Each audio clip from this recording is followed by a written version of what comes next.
The Donkey and the King's Horse. In the kingdom of Benares, the great king owned a magnificent horse named Swift as the Wind. This horse was the finest in all the land, with a coat as white as moonlight and a mane that flowed like silver silk. Every day, the royal grooms would take Swift as the Wind to bathe in the cool waters of the great river Ganges. Near the riverbank lived a small grey donkey and her young foal.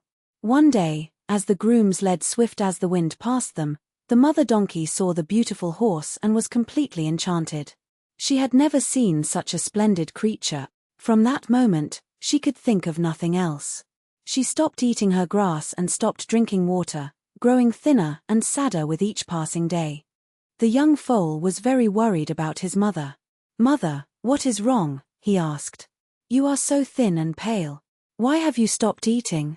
The mother donkey sighed deeply and confessed, "I have seen the most wonderful horse by the river, and I cannot stop thinking about him. My heart aches." The little foal loved his mother dearly and said, "Don't worry, mother. I will bring that horse to meet you." The brave little foal trotted to the riverbank and waited for the royal horse. When the grooms brought Swift as the Wind for his bath, the foal approached and spoke politely. "Noble horse, my mother admires you greatly. Would you be kind enough to come and meet her?" The great horse was curious and kind-hearted, so he agreed and followed the little foal to where the mother donkey waited. When Swift as the Wind walked up to the mother donkey and bent down to greet her, something strange happened. The mother donkey suddenly felt embarrassed. "If I seem too eager, he will think poorly of me," she thought. So instead of greeting the beautiful horse kindly, she spun around and kicked him hard on the jaw. The great horse stumbled back in shock and pain, his jaw badly hurt by the unexpected blow. Swift as the Wind was deeply hurt, not just in his jaw, but in his heart. He had come with kindness, and was met with a cruel kick. Without a word, the great horse turned and walked away, never to return. The grooms rushed to tend to his wound, and from that day forward, Swift as the Wind would not go anywhere near that part of the river again. When the mother donkey realized what she had done, she was filled with regret. She lay down on the grass and wept bitterly. "What have I done?" she cried. "The one I admired most came to me, and I drove him away with my own foolishness." Her little foal tried to comfort her, but nothing could ease her sorrow. She had let her pride and fear ruin her one chance at friendship. The little foal sat beside his mother and said softly, "Mother, he came to you with kindness. All you had to do was be kind in return. But you pushed away the very thing you wanted most. And so it is in life, when we let fear and false pride guide our actions, we often hurt those we care about and lose what matters most. Kindness should always be met with kindness." Moral: do not let pride and fear push away those who come to you with kindness. The Trader's Vow. In a small village in the ancient kingdom of Kossi, there stood a mighty banyan tree right at the village entrance. Its enormous trunk spread into a canopy so wide that its shade covered the entire village square. Hanging roots dropped like curtains, and people whispered that a powerful spirit lived inside the tree. Travelers would stop and bow before it, and villagers left offerings of flowers and fruit at its roots, hoping for good fortune. One morning, the village trader stood before the great banyan tree with his traveling pack on his back. He was about to set off on a long business journey to a distant city. Pressing his palms together, he made a solemn vow. "O mighty spirit of this tree, if you grant me a safe journey and a good profit, I promise to bring you a grand sacrifice when I return." With that, he bowed deeply and set off down the dusty road. Weeks later, the trader returned to the village with a cart piled high with goods and a heavy purse of gold coins. His journey had been a great success. The villagers gathered to congratulate him. "The tree spirit heard my prayer," the trader exclaimed happily. "Now I must keep my promise. I shall prepare the grandest sacrifice this village has ever seen." He began gathering animals from the village, goats and chickens, to offer at the foot of the great banyan tree. The trader led a procession to the great banyan tree. He carried a sharp knife and behind him walked his helpers leading the frightened animals. The goats bleated and the chickens clucked in alarm. Villagers followed, some cheering, others looking uneasy. As the trader raised his knife before the tree and prepared to make his offering, the air itself seemed to grow still and heavy with dread. Suddenly, A brilliant golden light burst from the heart of the banyan tree. A glowing spirit appeared, standing tall in the great fork of the tree, shining like the sun. The crowd gasped and fell back. The tree spirit spoke in a deep, gentle voice that echoed through the village. "Stop, foolish trader. You think that by killing these innocent creatures, you free yourself from your vow. But listen well, what you call release is truly bondage. By taking these lives, you bind yourself to suffering that will follow you for lifetimes to come." The trader's knife fell from his trembling hands.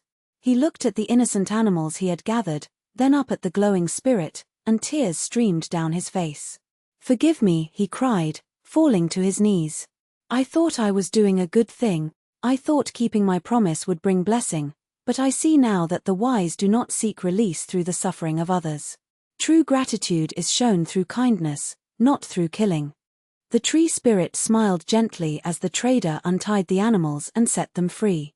The goats bounded away joyfully, and the chickens fluttered off to safety. The villagers, who had watched everything with wide eyes, were deeply moved. From that day on, no one in the village ever made a vow of sacrifice again. Instead, they offered flowers, fruit, and kind deeds to show their gratitude. And the great banyan tree stood tall and peaceful at the village entrance, a reminder that true devotion is rooted in compassion, never in cruelty.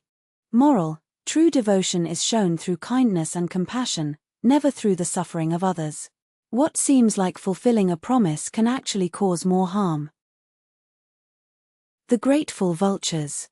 Long ago, on a rocky hilltop called Vulture Peak in ancient India, there lived a young vulture with his elderly parents. Every day, the young vulture flew far and wide to find food for his old mother and father, who could no longer fly. He loved them dearly and never once complained about the long journeys. One terrible day, a great storm swept across the land. The wind howled and rain poured down in sheets. The vultures on the hilltop could not hold on against the fierce gusts. Half frozen and battered, the young vulture and his flock were blown far from their home, tumbling through the dark sky. The exhausted vultures crash-landed near the great city of Benares.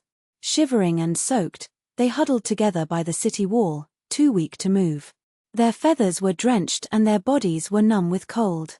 They looked so miserable that even the stray dogs left them alone.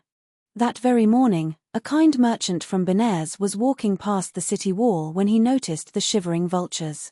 His heart filled with pity. "These poor creatures will die in the cold," he cried. He quickly gathered them into a sheltered spot, built a warm fire, and brought them food. He even asked his helper to watch over them until they were well again. Day by day, the vultures grew stronger under the merchant's care. When the storm finally passed and blue skies returned, the birds stretched their wings and were ready to fly home. Before they left, the young vulture gathered them all together. "This kind merchant saved our lives," he said. "We must find a way to repay his goodness. One good turn deserves another." The vultures came up with a plan, but it was not a very good one. Whenever they spotted shiny cloth or ornaments drying in the sun, they would swoop down, grab them, and drop them in the merchant's courtyard. Day after day, the merchant found piles of colorful cloth and sparkling jewelry appearing in his yard. He scratched his head in confusion, not knowing where it all came from. But the people of Benares were not happy at all. "My finest silk is gone," cried one woman. "My gold necklace has vanished," shouted another. Complaints poured in to King Brahmadatta.